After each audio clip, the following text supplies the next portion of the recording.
Hello everyone, I am Wesleywulf, formerly known as Chaos Wolf, and this is Cultic. Now this is the game I ran for GDQ 2023. This is Chapter 1. The game's not fully complete yet, but this is, you can still enjoy Chapter 1 in its fullest. So I'm going to be running the category any percent inbounds, and we're going to select our Chapter 1 and do casual. I'm going to wait for this cutscene and skip through it. Okay, now timing will begin when we load into the level. 3, 2, 1, go. Timer, hello. Oh goodness. It doesn't have hotkeys set up, does it? That's unfortunate. Alright, bear with me. I may have to just quit out and restart the run. Hotkeys aren't doing anything.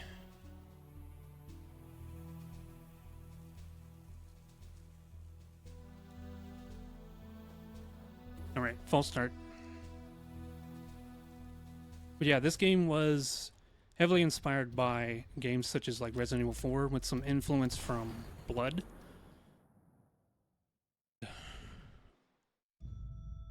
Hopefully we put on a good show without any more further technical difficulties. Alright, starting in 3, 2, 1, go.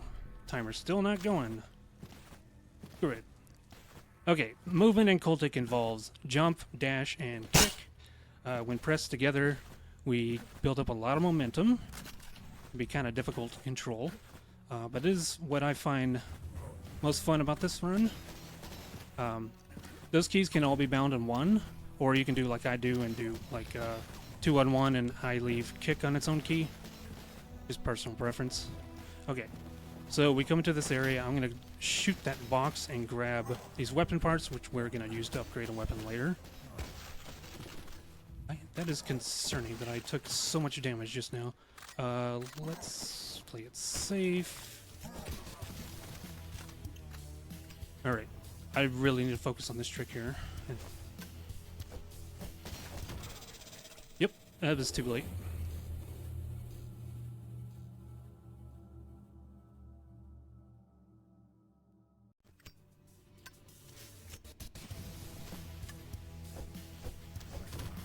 Okay.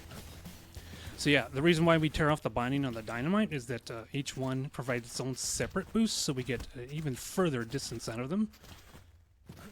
Health will auto-regenerate up to 25, so that we're not just, you know, gonna just throw the run here. I'm gonna be locked in for a moment. Take care of these dudes. This is the only time in the entire chapter that these enemies show up. And they're really not that threatening, but the big guy right here is who we gotta watch out for. Okay, gotta wait for him to get out of the way. Because if he catches you with his chainsaw, it would just pretty much lock you into place, and it's not fun. By the way, I am playing on the current patch. Usually for, if you want to be competitive, you down patch it. But the reason why I wanted to play on this is because I wanted to be prepared for Chapter 2 when that comes out, because I still plan to continue speedrunning this game. And I won't be able to down patch for the full game. Alright, so I just grabbed the upgrade to the shotgun that gives us the ability to shotgun jump. And you'll see me use that quite a bit throughout this run. First, we gotta head down here, and we need the captain's key.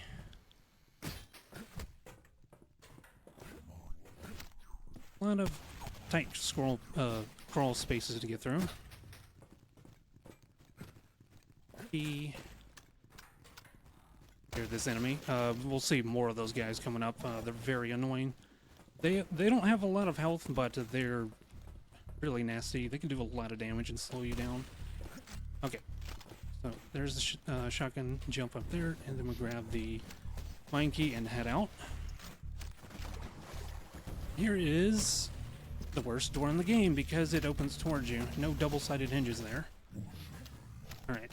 Mine area, we, in addition to doing the, what we call kick boosting, we also apply crouch. Oh god, that is my fault. That is my fault.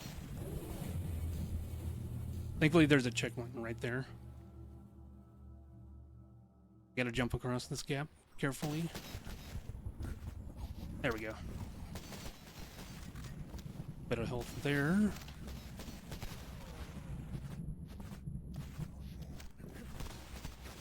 Yep. And heal up. Head through the tunnel. Off to Minetown. Minetown has an interesting section right here at the start. Where we're supposed to grab a couple parts to repair the bridge, but if you know about kick boosting, it's as easy as just jumping right over here and going around. And the mine town itself, we take a specific line, otherwise you'll end up dropping off in that river, and that can dramatically slow you down. Kick boosting with a wall and shotgun jump. Heading into the secret entrance here. Section, we gotta be careful because of the ghosts in here. They'll throw explosive barrels at you. But look at that. Somebody set them on fire. I don't have to worry about them. Okay. Now the mine itself has a really fun trick coming up. If you're familiar with like Source Engine, one of the biggest memes with that game is when you pick up something and it just bangs around everywhere and makes a lot of noise. But in Cultic, objects become intangible. At least they become solid again and can push us through thin barriers like that, dramatically cutting down the length of this level. Take him out because I want him messing up my jump. Right, we just ride the elevator on up. Ammo count seems to be okay.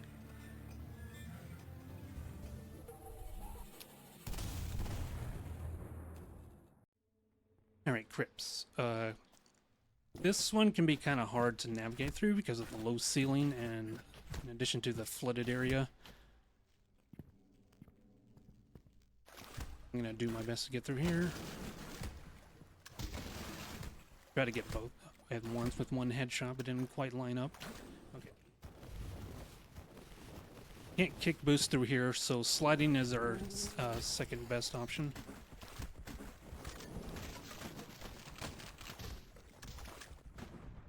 And we're gonna just head down below and the weapon I wanted to use.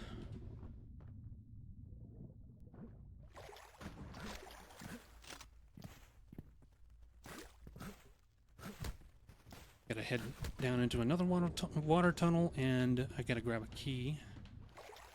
First, there's this fun trick right here. Very simple, but it's always really satisfying.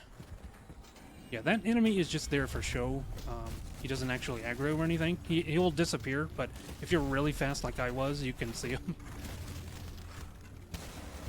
Oh god, I just overshot the tunnel because the skelly was in the way. Okay. Now, one of the major downsides of playing on this patch is that this section right here is much slower and more dangerous, because we don't need the plunger on the down patch version, because we can just squeeze right through this rubble. There's a huge gap there, but JSAWS has fixed that on this patch. Alright, just wait for that explosion to clear.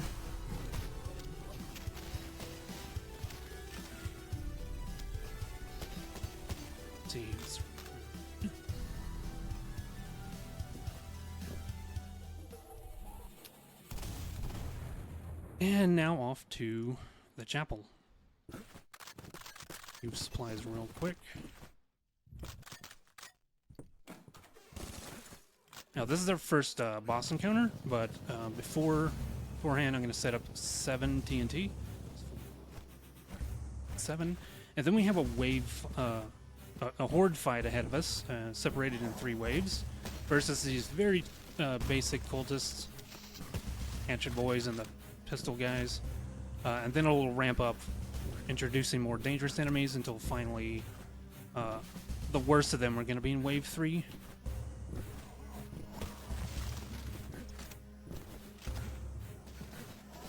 And this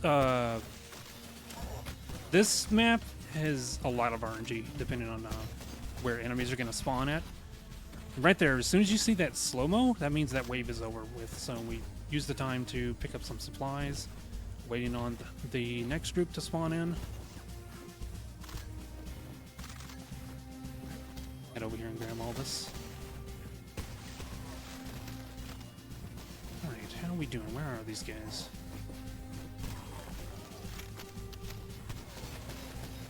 Yeah, one thing you'll see me do a lot in this run when enemies are grouped together is the dynamite quick toss that we can follow up with a gunshot.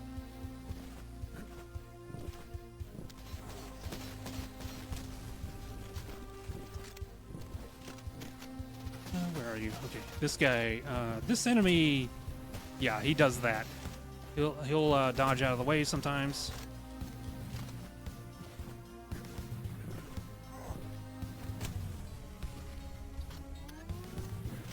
That was the last dude. Now for the third wave. This is where it'll introduce the harvester enemy, which is the guy with the chainsaw. There's one right there. Ideally, we want to throw Molly down and then bait his attacks so that he'll just stay in the fire. That's bad. See that floating barrel? I need to get out of the way. Okay. That means there's a ghost nearby. They have telekinetic powers, so yeah. They can really fuck up your day if you don't do something about them.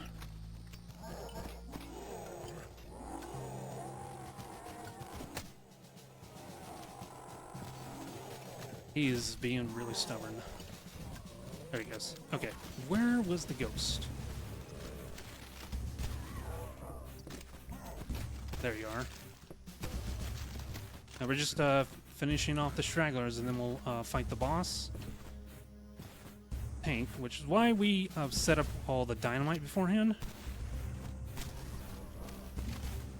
Is that it? Where are they? Side. I heard them. I don't know where they are. Is one guy just like stuck in a corner somewhere?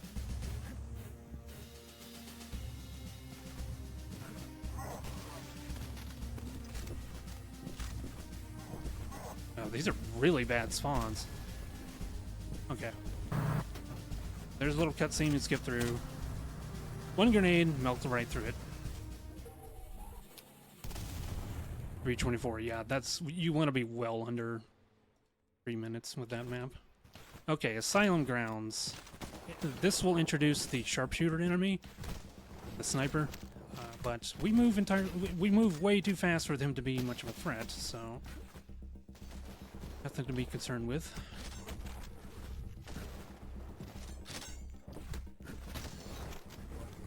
This map is going to have a really cool trick utilizing the... I gotta heal up. That was really bad. I have like no armor left, so all the bullets are doing a lot of damage. Okay. So yeah, there's a trick that makes use of what we call, if you're familiar with platformers, it's called coyote time.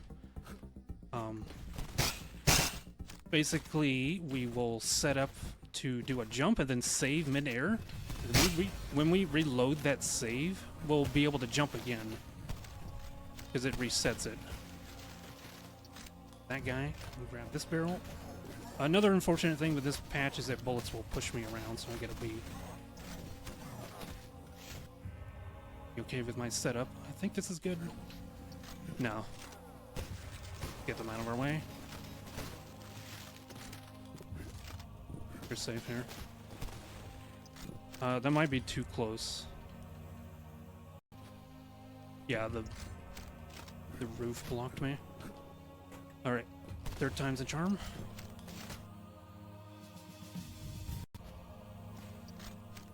Okay.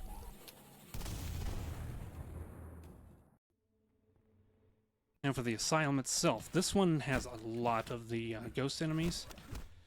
So And it's also pretty dark, so it can be kind of hard to see the objects that they're throwing right at you.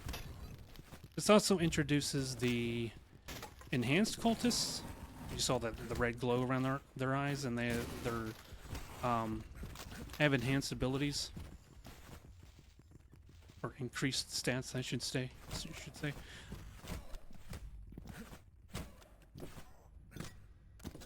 Set them right here. Save for save. That guy, right as I hit save, he destroyed my box. Yeah, that's why ghosts are so awful.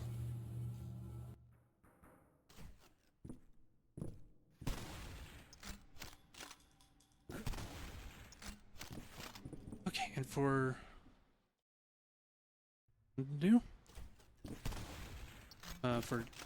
Jason's sake, I'm gonna shoot the bell up here. Jason's, if you're watching, that's for you. Start up the generator. Down.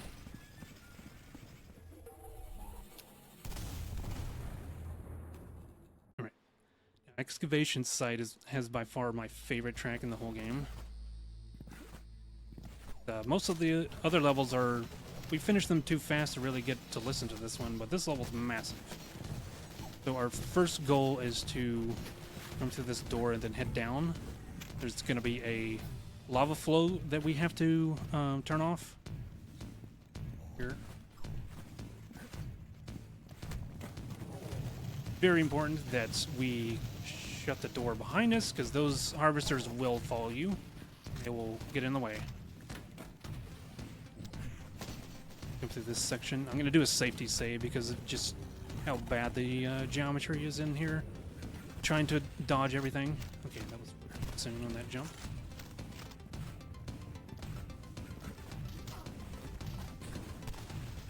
Go. That area may not have looked bad, but trust me, it's one of the most dangerous rooms in the whole run. And that's what I was afraid of, was somebody shooting me. Okay. Turn this without getting interrupted is what I wanted to say.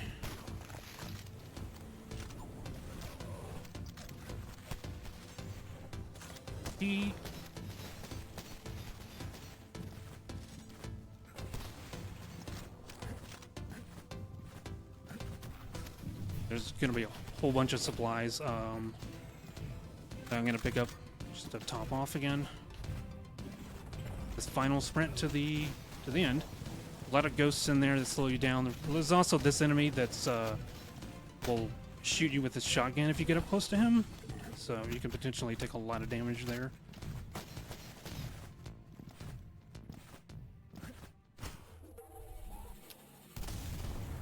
Okay, now for the final boss. So for this, we're going to upgrade the grenade launcher for slam fire and the extended magazine.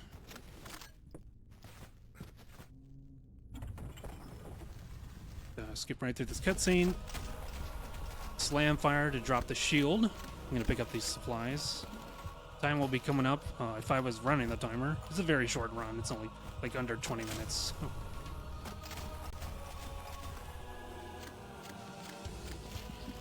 Or TNT. And one more cycle.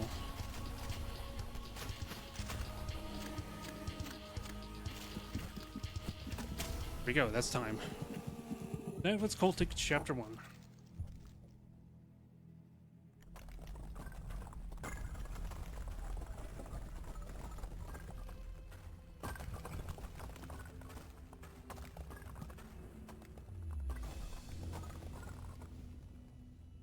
Place starts to crumble, and then we head through this portal, and this is where it picks up in the interlude that JSAW has added. Got to essentially bridge the gap between Chapter 1 and Chapter 2. But yeah, that's going to do it for me with my first run of the marathon. You can catch me again running Turok 2 on Sunday, and that'll be a much longer run. That's just over an hour.